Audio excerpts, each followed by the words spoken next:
بسم اللہ الرحمن الرحیم۔ اللہ سے ہمیشہ بہترین گمان رکھیں کہ آپ کے ساتھ اچھا ہی ہوگا۔ وہ کبھی آپ کے ساتھ زیادتی نہیں کرتا، کیونکہ اللہ سے بڑھ کر نہ کوئی آپ کا خیر خواہ ہے اور نہ ہی کوئی محبت کرنے والا۔ دعائیں تو چاند کو بھی 2 ٹکڑوں میں تقسیم کر دیتے ہیں۔ اس کے طاقت کے سامنے تمہاری چھوٹی سی خواہش بہت بے معنی ہے۔ جب تم سجدہ کرتے ہو تو محبت کا حق ادا کرتے ہو، اور جب دعا کے لیے ہاتھ اٹھاتے ہو تو یقین کا حق ادا کرتے ہو، اور محبت کا تو یقین کے بغیر کوئی وجود ہی نہیں۔ اور جب تم یقین اور محبت سے اس سے کچھ مانگتے ہو تو وہ رد نہیں کرتا، بلکہ صحیح وقت آنے پر کن فرما دیتا ہے۔ آپ کی زندگی میں کسی بھی تکلیف کو روکنے کا واحد طریقہ یہ ہے کہ آپ اس حقیقت کو قبول کر لیں کہ کچھ بھی آپ کا نہیں ہے، کچھ بھی آپ کا نہیں تھا، اور کچھ بھی آپ کا کبھی نہیں ہوگا۔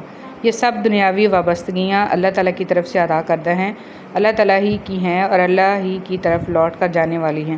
الحمدللہ رب العالمین۔ دوسروں کے حق میں کی گئی آپ کی دعا قبول ہو یا نہ ہو، لیکن آپ کے اعمال میں ایک نیکی کا اضافہ ضرور کر جاتی ہے۔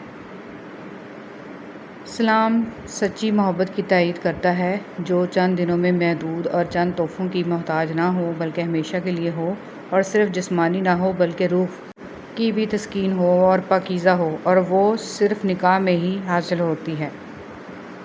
مومن صرف اپنی ذات میں نہیں جیتا، ایک طرف وہ اپنے رب کو راضی کرتا ہے اور دوسری طرف بندوں کی خیر خواہی کرتا ہے۔ صبر میں جبر نہیں ہوتا، صبر میں رضا ہوتی ہے۔ اس لیے جو سودے اللہ کے لیے کیے جاتے ہیں، جو چیزیں اللہ کے لیے چھوڑی جاتی ہیں، ان کو چھوڑنا نہیں پڑتا، ان پر اللہ کے لیے دل کو راضی کر لیا جاتا ہے۔ صبر بھی محبت کا دوسرا روپ ہوتا ہے، اور محبت میں تو سب قربان کر دیا جاتا ہے۔ بس اللہ سے محبت ہو جانے کی دیر ہے، پھر اس کے رنگ میں کسی طرح سے بھی رنگنا مشکل نہیں لگتا۔ جو ہم جانتے ہیں وہ ایک قطرہ ہے، اور جو ہم نہیں جانتے وہ ایک سمندر ہے۔ الحمدللہ کہتے رہا کرو اس رب کو جو برداشت سے زیادہ دکھ نہیں دیتے مگر اوقات سے زیادہ سکھ ضرور دیتے ہیں۔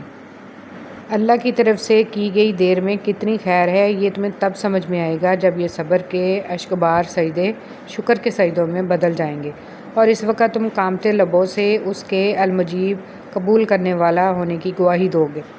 یہ دل اس کی محبت سے پھٹنے لگے گا اور اپنی قسمت پر تمہیں رشک آئے گا۔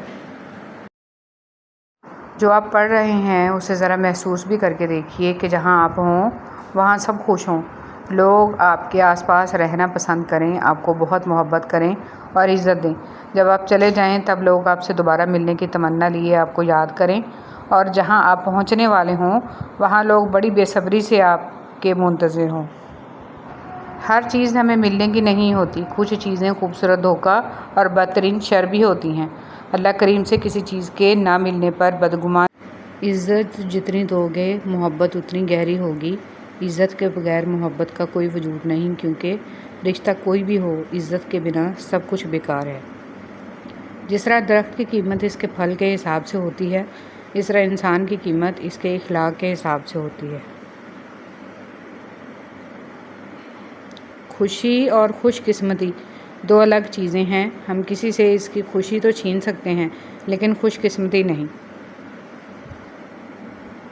محبت کی سب سے خوبصورت کہانی کبھی نہیں لکھی جاتی، بس ان کو خاموشی سے جی لیا جاتا ہے، کیونکہ وہ فرضی نہیں ہوتی، نہ ان کا اختتام روایتی ہوتا ہے، بلکہ ان کا کوئی اختتام نہیں ہوتا۔ ہو سکتا ہے تمہاری زندگی کا ایک خالی صفحہ اللہ تمہاری چاہت سے بھرنا چاہتا ہو، اس لیے دعا کرو، شاید دعا ہی تمہارا مقدر بدل دے۔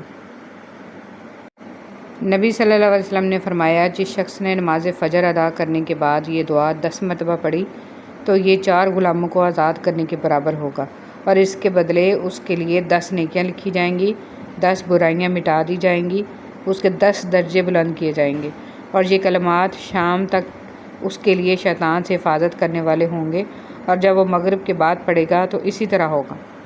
حدیث مبارک۔ حضور صلی اللہ علیہ وسلم نے فرمایا، آدمیوں میں سب سے برے قیامت کے دن وہ لوگ ہوں گے جو 2 رخی ہیں، اور کبھی کچھ کہتے ہیں اور کبھی کچھ کہتے ہیں۔